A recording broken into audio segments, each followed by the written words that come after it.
message. Suivez-vous. V'là, v'là le code bug, v'là, v'là le code bug, v'là, v'là le code bug, v'là, v'là le code bug, v'là, v'là le code bug, v'là, v'là le code bug, v'là. La foulette à meuter, la musique des meutiers, montrer que le art qu'on n'est pas mort, la famille ça c'est mon métier. Là depuis menace air, là avant requin et Nike Air. Laisse les seuls montants et des manières que je les coupe au black et des guerres. TMPP c'est la légende, mon clan, mon équipe, ma bande. Mesdames et messieurs, chers téléspectateurs, bienvenue dans votre émission Exprimez-vous avec Noli Tamboulé-Sage. Bonne année à tous mes fans, vous êtes nombreux vraiment à aimer cette émission Exprimez-vous.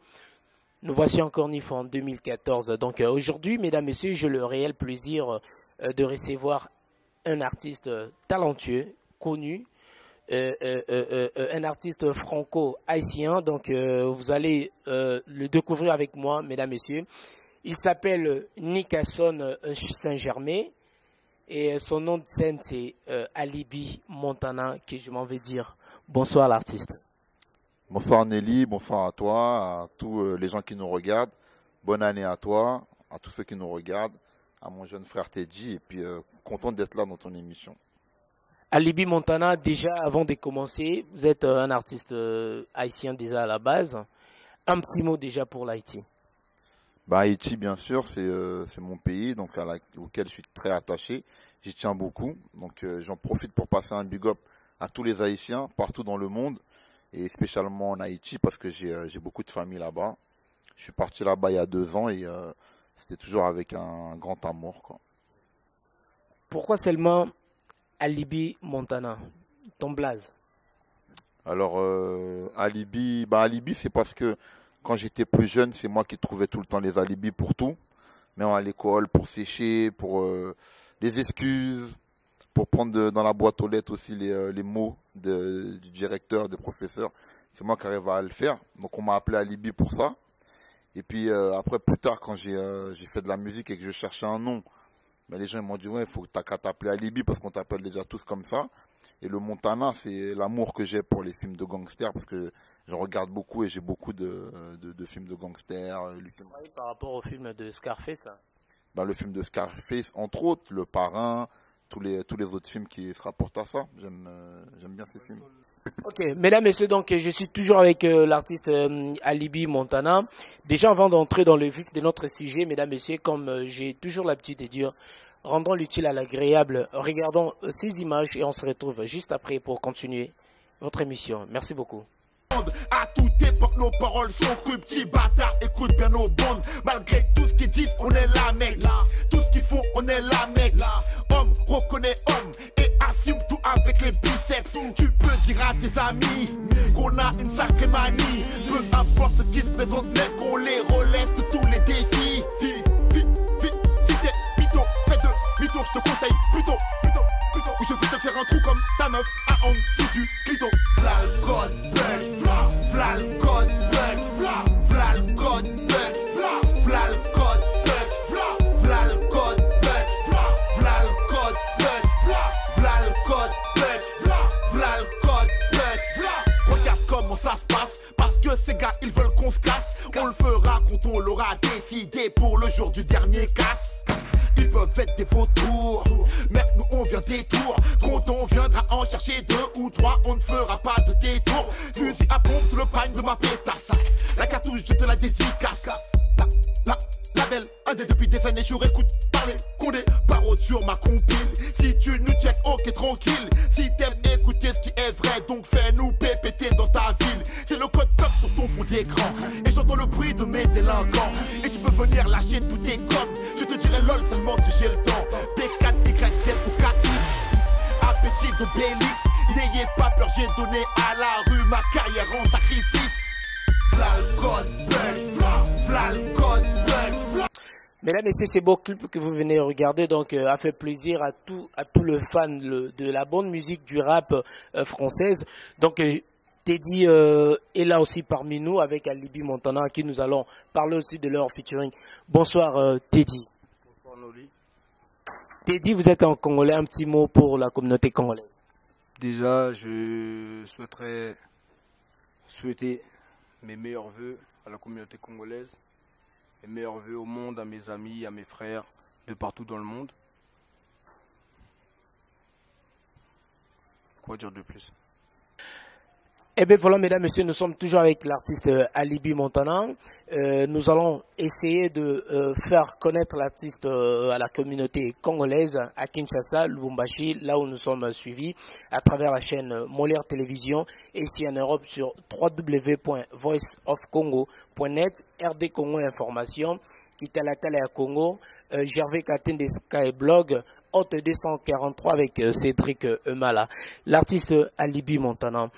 Vous êtes là aujourd'hui dans cette émission Exprimez-vous. La communauté congolaise vous suit en ces moments. Pourriez-vous un peu nous parler de votre parcours musical? Qui est exactement Alibi Montana? Votre début musical? Ben écoute, oui, donc Alibi Montana, donc discographiquement parlant, eh ben c'est 4 albums solo, beaucoup de mixtapes. Donc un mini EP qui s'appelait À ma parole, qui était le premier disque, et puis des albums en duo, Rue, notamment Rue 1 avec L.I.M, Rue 2 dernièrement, sorti en 2013. Il y a eu l'album Affaires de famille avec mon petit frère Alino, et puis comme j'ai dit, énormément de compilations, de mixtapes, de fêtes, et puis actuellement, ben, l'actualité pour moi, c'est la fin de l'enregistrement de mon prochain album solo, qui sera le 5e, qui va sortir, si Dieu veut, en 2014. Qui t'a inspiré dans la musique, Alibi? Qui m'inspire dans la musique, c'est ma vie, la vie de mes proches, la vie des gens que je voyais qui menaient des combats, et bien sûr des hommes qui pour moi sont exemplaires, des gens comme Mandela, comme Mohamed Ali, comme Martin Luther King, Marcus Garvey, voilà quoi, le général Dessalines, voilà plein de gens comme ça qui pour moi sont des exemples à suivre, Thomas Sankara, voilà, plein d'hommes comme ça, j'en oublie mais j'en ai plein dans la tête. En tant qu'haïtien, tu oublies Toussaint Louverture. Toussaint Louverture, bien sûr, c'est pour ça que je dis plein d'hommes, tu vois, il y a beaucoup de gens comme ça qui m'ont marqué, tout jeunes, qui m'ont vraiment inspiré, et surtout quand j'ai lu leur histoire ou regardé leur histoire, quoi. Merci beaucoup l'artiste Alibi Montana. Ben, le rap français, la place, elle est là parce que je fais du rap français, bien sûr.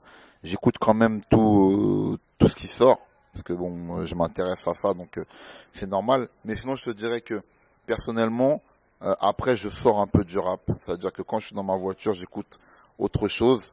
Justement, j'écoute du compas, parce que j'adore le compas, la musique de chez moi. J'écoute la musique congolaise, ivoirienne, de la salsa. Voilà, j'écoute autre chose justement pour m'aérer l'esprit. Et l'artiste congolais qui vous a plus touché ou impacté, je sais pas, qui vous avez déjà plus écouté, quoi? J'ai eu des enfants avec une femme congolaise qui m'a fait écouter franchement plusieurs artistes congolais en fait, hein. Donc j'ai écouté un peu tous les artistes qu'elle m'a fait entendre. Là, vous avez plus d'attachement à la communauté congolaise? Ben déjà, j'ai des enfants qui sont moitié congolais, donc c'est déjà beaucoup. Donc par rapport à ça, je peux que avoir de l'attachement, bien sûr. Ok, Alibi Montana, quand même, je vous ai vu récemment dans la soirée qui est organisée à DPK.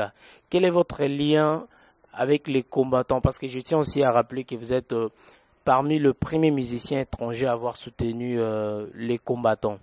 Quelle est votre relation avec ADPK? Alors ADPK, donc Dadji, qui est un ami d'enfance, donc m'a demandé mon aide, mon soutien, donc par rapport à ça.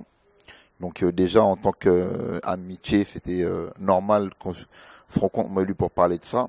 Ensuite, j'ai rencontré après pas mal d'autres membres, Teddy, Otis, d'autres qui ne sont pas là et qui m'ont parlé de tout ce qui se passait, ça veut dire des atrocités, des crimes, des femmes violées, des enfants, etc. Tout d'abord, c'est ça, moi, qui m'a interpellé.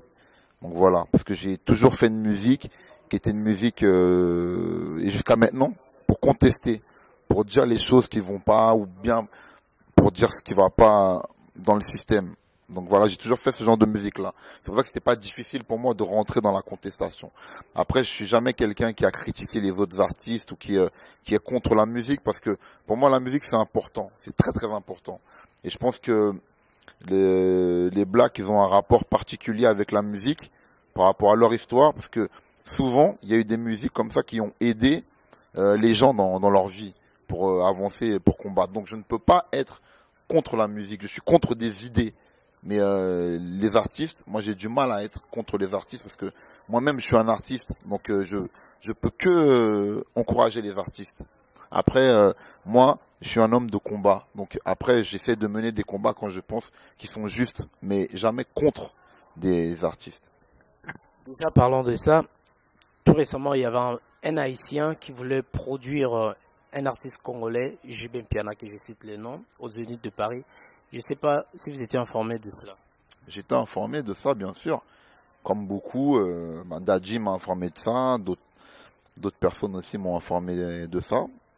Il y a eu pas mal de problèmes entre la communauté congolaise et la communauté haïtienne.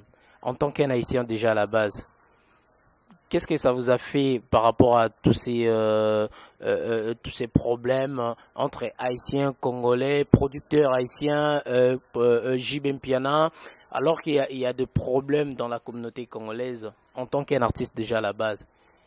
Qu'est-ce que vous avez pu retenir par rapport à tout ce qui s'est passé? Alors, quand Dadji m'a expliqué ce problème-là, moi j'étais sur Miami. J'étais pas en France quand ça s'est passé. Je l'ai eu au téléphone juste avant de partir, en fait, un jour avant. Et puis ensuite j'étais sur Miami quand moi j'ai vraiment pris connaissance. Mais comme je lui ai dit, mais c'est pas un problème de communauté haïtienne et congolaise.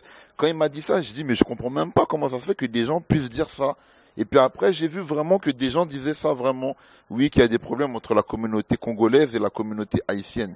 C'est stupide de dire ça, parce que on a un promoteur qui est d'origine haïtienne, certes, mais ça s'arrête là. Je veux dire que si le gars était sénégalais, iranien, irakien, peu importe, on n'allait pas dire c'est un problème entre les Congolais, les Iraniens, les Irakiens, etc. Ou même s'il était américain ou chinois.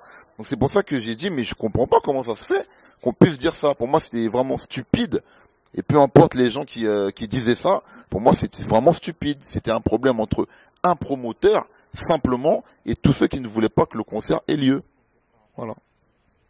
Le monsieur quand même, vous le connaissez? Alors pas personnellement, mais je l'ai vu, j'ai vu des déclarations qu'il a faites, j'ai appris que c'était un homme d'affaires, mais sinon je le connaissais pas personnellement parce que j'ai jamais eu affaire à lui ou j'ai jamais travaillé avec lui, quoi.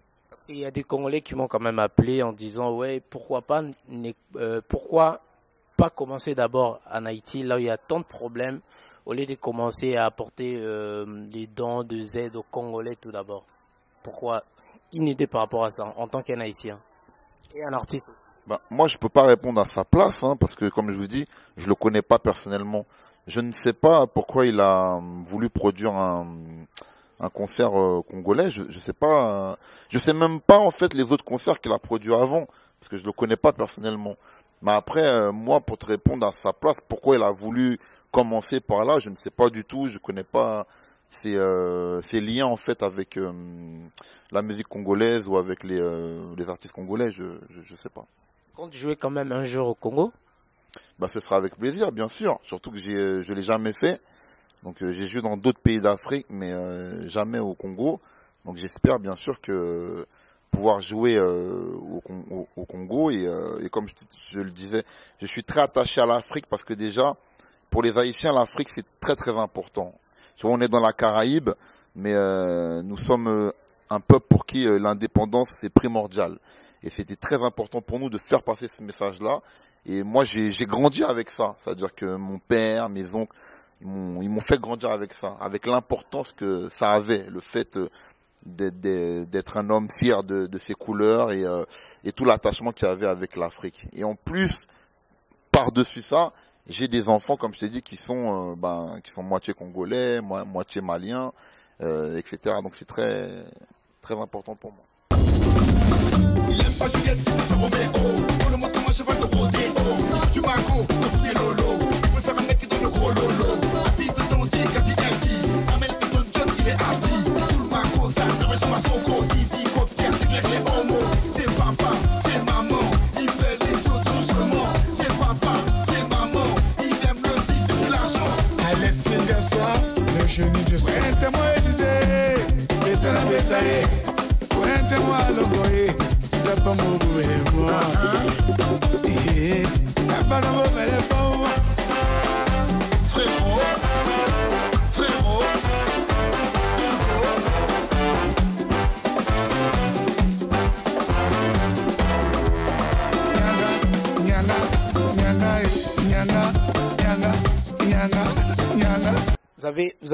Vous êtes très attaché à la communauté congolaise ici en France. Les Congos te regardent, les Congolais te regardent. Un petit mot pour les Congolais qui te suivent au bled. Alors, pour tous les Congolais, je ne l'ai pas dit tout à l'heure, bonne année, meilleurs vœux, bonne santé, et que 2014 vous apporte tout ce que vous avez besoin. Et j'espère qu'un jour, je pourrai, en chair et en os, embrasser la communauté congolaise, jouer pour elle et passer un très bon moment. Alibi Montana, plusieurs feats avec beaucoup d'artistes aussi. Quelle est la place du featuring dans ton rap, Alibi Montana? Très important, le featuring pour moi, parce que je suis content et ça déplaît à certaines personnes, mais d'être le rappeur français qui a fait le plus de featuring en France, confondu, c'est-à-dire aussi bien avec les artistes connus que inconnus. Et pour moi, le feat, c'est un partage, c'est un moment où justement, avec un autre artiste ou des autres artistes, on partage un morceau. Et pour moi, c'est quelque chose de formidable. Feat avec Rof, Kenza et autres. Quel est le featuring le plus qui vous a vraiment marqué dans la vie, tout au long de votre carrière? Il n'y a pas, parce qu'il y a trop. Tu as parlé de Rof, de Kenza. Il y a Rockin' Squat, il y a des gars d'Ayam, il y a Jams, il y a Cynic, il y a Sefiu, bien sûr L.I.M, il y a trop. Tu vois, là je dis que quelques noms alors que la liste est trop longue. Tu vois, si tu tapes sur internet, sur YouTube, featuring Alibi Montana, il y a vraiment beaucoup de... Je crois que j'ai posé avec presque tout le monde dans le rap français, à part peut-être une dizaine ou une quinzaine de noms, tu vois. Ouais. Et, votre featuring récemment avec Teddy, parlons-nous un peu de ça, quoi. Donc avec Teddy, c'était quoi en fait le message? C'est un morceau important parce que c'est un titre de combat, un titre de soutien. Et d'ailleurs, il n'y avait pas que Teddy, il y avait aussi d'autres frères qui sont dessus. Et c'est des morceaux qui me parlent, c'est des morceaux qui ont toujours fait partie de ma carrière, ce genre de morceaux en fait, de morceaux comme ça. Bien sûr, on peut faire des titres pour s'amuser, et c'est normal parce que il faut aussi dans la tête pouvoir s'aérer. Mais moi, c'est vrai que le primordial pour moi de mes albums, ça a toujours été des titres engagés comme celui-là que j'ai pu faire avec Teddy et avec les autres frères. Teddy, un petit mot par rapport au feat. Ouais, en fait, ça a été une heureuse collaboration, tu vois. C'est un frère que moi j'ai suivi. En fait, c'est son deuxième album, je crois, que j'ai suivi en étant en prison. Et c'est un album qui parlait de prison. Tu vois, c'est quelqu'un que j'ai suivi. Et le fait de le rencontrer, non seulement par rapport à la musique, pour collaborer par rapport à la musique, et en plus de ça dans le combat, ça a été un truc, tu vois, je vais pas te dire... c'est comme si je rencontrais une grande star ou quoi que ce soit, mais c'est un grand homme, et le rencontrer dans ce domaine-là, et l'humilité que lui, il a su apporter, témoigner, excuse-moi, et le travail qu'il a apporté, malheureusement, ça fait un moment qu'on a enregistré à lui. Tu vois, je pense que tu ressens un peu la frustration, moi, par rapport à tout ça. Sa musique t'a inspiré? Ouais, sa musique m'a inspiré, ça c'est sûr, sa musique m'a inspiré. Je fais du rap déjà à la base, hormis le rap, on va dire militant, engagé, vraiment engagé. J'ai fait du rap, je l'ai suivi, je l'ai écouté. Quel est le message, vraiment, le message principal que vous voulez apporter à la communauté congolaise et au peuple du monde? Nous, à la base, ce qu'on veut apporter, si tu me parles par rapport à notre collaboration, c'est un message universel. Ce qu'on veut montrer, c'est que... Eh bien voilà, mesdames et messieurs, nous évoluons toujours avec cette émission spéciale 2014 avec Alibi Montana. Donc, le rappeur, un grand parmi de grands ici en France, Alibi Montana. Donc, tout le monde en parle. Comme dit mon vieux César Ngadi, tout le monde est d'accord avec Alibi Montana, l'Europe, l'Amérique, rien à dire. Et nous avons aussi un militant aussi, Teddy, qui est là. Donc, vous êtes sans ignorer, il y a eu pas mal de problèmes entre la communauté congolaise et les Haïtiens. Donc, je ne vais pas encore revenir sur ça. Mais Teddy voulait quand même nous dire un truc par rapport à ça. Teddy, il y a un Haïtien à côté de vous, l'artiste Alibi Montana, et Teddy en tant que Congolais, il y avait eu tant de problèmes, de séparation entre la communauté congolaise et le peuple haïtien. Un petit mot déjà pour l'Haïti et pour le Congo, et pour tous les combattants en fait qui vous regardent. Déjà, je vais faire une nuance, mon frère Noli. Il n'y a pas eu de litige entre la communauté congolaise ou la communauté haïtienne. Il y a eu un frère, parce que bon, les Noirs, on se considère tous comme des frères pratiquement, un frère haïtien qui a décidé, dans son engagement personnel, de produire un concert qui concernait la cause congolaise et la cause combattante. Certains Congolais se sont levés en disant, oui, là, aujourd'hui, bon, c'est des gens, moi, je dirais, pourtant, c'est des gens avec qui je parle souvent, c'est mes frangins, je dirais qu'ils se sont laissés emporter par les émotions. Au-delà des sentiments, ils se sont laissés emporter par les émotions de dire, ouais, là, c'est une guerre entre les Congolais et les Haïtiens, en sachant que mon frère Alibi, que je respecte au-delà de tout ce qui est militantisme, qui est combat, c'est dans mon domaine à moi, le rap, son domaine à lui, carrément lui, il est professionnel dans ça.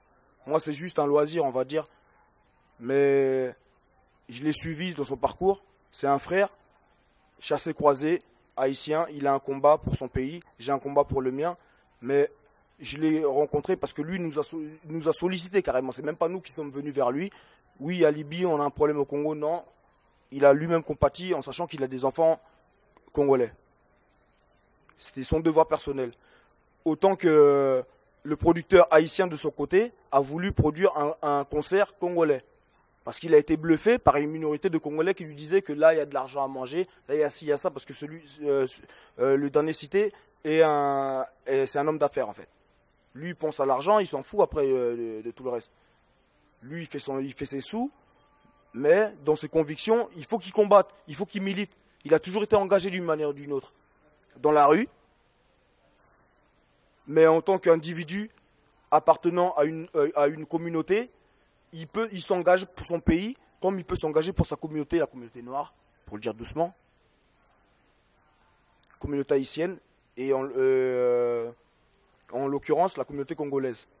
Ce qui est un honneur, parce que nous aujourd'hui on a fait la guerre à des artistes. Ben, la preuve, on parle, chassé croisé comme je te dis, on parle du concert juste, il y a même pas, il y a à 100 mètres d'ici, un concert qui devait se produire le 21, que monsieur Alain Claude, producteur haïtien, s'il faut, après si on rentre dans les origines, faire si, c'est comme dire les juifs contrôlent le monde, c'est comme dire les arabes sont des terroristes, les noirs puent et les noirs au foyer de Malien, tu vois, c'est de la généralité mal placée. Mon message à moi, il est là. D'où on a collaboré, c'est du feeling. On ne s'est pas posé à écrire, à faire du cinéma. Ouais, tiens, toi, t'écris ci, t'écris ça. Il a écrit son truc par rapport au thème, comment on l'a senti, par rapport à comment nous, on lui a évoqué le truc. C'est un artiste, on n'a rien à lui apprendre. Nous, on est novices. Mais loin de là, il n'y a aucun problème avec la communauté. Autant qu'on dira, il n'y a aucun problème avec les blancs ou les noirs.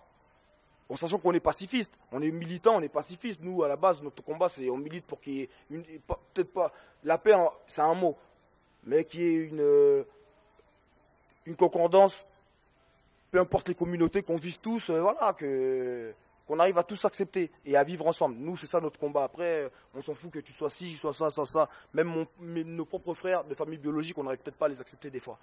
Propres sœurs ou quoi que ce soit. Mais on est des êtres humains, la vie, on la prend en pleine gueule. Il faut savoir juste être des bons humains, c'est tout. Alibi Montana, pour les combattants? Pardon? Vous êtes pour les combattants? Alors moi je suis pour la démocratie, le fait qu'il n'y ait pas de crime envers les enfants, les femmes. Et comme je dis bien, c'est la cause que j'ai embrassée. J'ai aucun problème avec aucun artiste que ce soit. Comme il l'a dit Teddy, je suis un artiste d'engagement. Mes premiers albums jusqu'au dernier, jusqu'aux dernières sorties, ça a toujours été des albums qui embrassent des causes. Même si je dis oui, c'est important aussi de s'aérer l'esprit, mais c'est encore plus important pour moi de donner la parole à ceux qui l'ont pas. Donc moi, c'est ce qui m'intéresse, c'est faire avancer les choses. Pour moi, un combat, c'est ça. Un petit mot à ceux qui croyaient que la communauté haïtienne et la communauté congolaise sont désormais séparées, je sais pas quoi. Un petit mot pour tous ceux-là qui vous regardent. Comme je l'ai dit tout à l'heure, déjà, c'est stupide de penser ça. Il n'y a pas grand-chose à dire. Il n'y a aucun problème, voilà. Comme je l'ai dit tout à l'heure, ça concerne un individu qui était promoteur d'un concert. Il se trouve qu'il était d'origine haïtienne. Comme je l'ai dit tout à l'heure, il aurait pu être chinois, japonais. C'était la même chose. Donc il n'y a aucune histoire entre la communauté congolaise, haïtienne. Je suis haïtien, Teddy c'est un Congolais. Il n'y a aucun souci. Merci beaucoup, mesdames, messieurs. Donc, je crois que vous êtes vraiment éclairés par rapport à tout ce qui s'est passé récemment. Pour le producteur Alain Claude, donc c'est juste un individu, un haïtien. Donc, il n'y a aucun problème entre la communauté congolaise et la communauté haïtienne. Alibi, déjà nous sommes arrivés presque à la fin de cette émission. Déjà, qu'en est-il la guerre avec Max Boubi? Il n'y a plus de guerre depuis longtemps. C'est fini, voilà, il y a eu un accrochage à un moment parce que moi j'étais pas d'accord avec certains propos que lui tenait, comme lui il n'était pas aussi d'accord avec moi. Propos racistes. Oui, qui était pas. En fait, c'était la manière dont ça a été fait, moi qui m'a pas plu, tu vois. Je pensais que ça pouvait toucher des parents, que ce soit mes parents ou d'autres parents, voilà, et je trouvais que c'était normal de se lever pour dire quand ça nous convient pas. De toute façon, plein d'autres personnes le font, hein, que ce soit des origines différentes. Il y a des choses qui leur conviennent pas, ils se lèvent, ils le disent. Donc voilà, c'était normal. Bon, suite à ça, on s'est rencontrés, moi, lui, ses producteurs, mes producteurs, on a discuté et puis on a arrangé les choses. Pourquoi? Parce que justement les racistes, ils voulaient se servir de cette histoire, justement pour monter encore des communautés les uns contre les autres. C'est pour ça que moi et lui, on a préféré faire quelque chose ensemble pour casser tout ça. Ok, merci beaucoup Alibi Montana. Donc je tiens à vous rappeler, Alibi Montana, l'artiste franco-haïtien, donc un rappeur, pas comme les autres, comme dit Roger Smith, donc mon réalisateur, pas comme les autres, les réalisateurs du Saint-Esprit derrière la caméra. C'est lui qui réalise, c'est lui qui dit un mot et la chose s'accomplit. Vraiment, merci beaucoup à Daddy Beer. Donc c'est lui qui manageait pour trouver l'artiste, le rappeur Alibi Montana, vraiment trop rare. Tout le temps en déplacement, voyage, États-Unis, Miami, partout. Merci. Merci. Voilà. On t'a amené le dernier clip Kidji, justement, qui est le premier titre qui sera sur mon album solo qui sort en 2014. Ça sera en exclusivité dans cette émission. Exactement. Parlons aussi de votre tout dernier album, Rue 2. Votre feat avec Liem, donc 92 et 93. À ceux qui nous regardent, vous voulez dire quoi par rapport à ça, 93, 92? Quel est vraiment le lien de ces deux départements? Lui, il est du 92 et moi du 93. En fait, on est deux artistes, voilà, qui sont très engagés.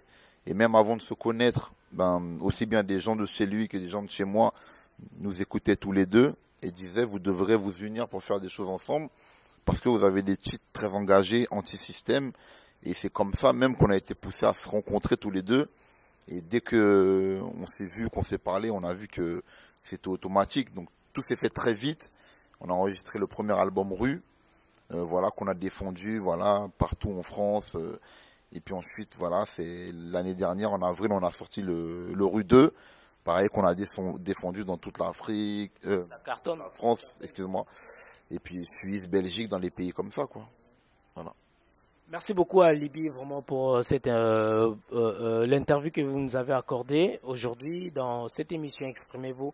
Un mot à tes fans, aux gens du bled qui te suivent maintenant à travers cette émission. Exprimez-vous. Un mot. Un grand bonjour à toute l'Afrique en général. Hein. Voilà, Haïti, je l'ai dit tout à l'heure, mais bon, notamment au Congo parce que on est précisément regardé par les Congolais. Donc j'ai joué dans d'autres pays d'Afrique et pas encore au Congo. J'espère vraiment venir pour jouer pour le peuple congolais, faire un gros show, voire même plusieurs, et que je pourrais les voir cette fois, mais voilà, face à face, voilà, pas devant une caméra ou etc. Et que là, ce sera réel, comme on dit.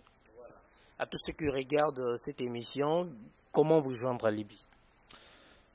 Les différents réseaux sociaux, ça veut dire il y a le Twitter, Alibi Montana 1, donc c'est moi directement qui parle.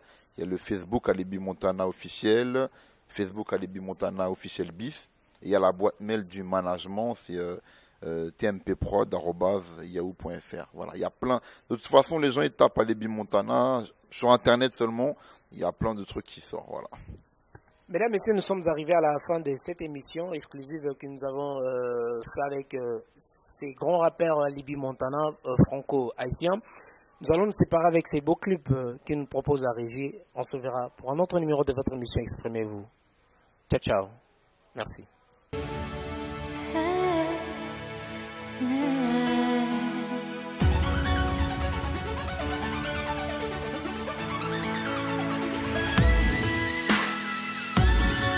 Tes projets sont balayés par le vent. Tu as besoin d'aide, mais personne ne t'entend. Si toutes tes prières s'effacent avec le temps, plus de repères dans ce monde si grand. Juste un message d'espoir. Un message d'espoir. D'espoir. Simple message d'espoir. Universel espérance. Un message d'espoir. C'est juste un message d'espoir. Chaque soir chez nous, sale sur les histoires. Ça s'embrouille entre voyous, y a trop de sang sur le trottoir. Des petits savons de cailloux et ça faut le voir pour le croire. Alors rien ne sert de faire le fou, je débarque comme un plaidard. On fout la merde quand on est sous, chaque pas dans chaque square. On veut tous faire des gros sous sans finir au placard. Et pour ne plus manger le coup, on enchaîne bagarre sur bagarre. Alors moi je vais là où le vent m'emmène, là où je traîne. On baigne dans les violences urbaines. On récolte ce que l'on sème, mais ici personne s'aime. Ouais, la haine engendre la haine. Bref, tu connais le poème. Si tous tes projets sont balayés par le vent, tu as besoin d'aide, mais personne ne t'entend. Si toutes tes prières s'effacent avec le temps, plus de repères dans ce monde si grand. Juste un message d'espoir. Un message d'espoir. D'espoir.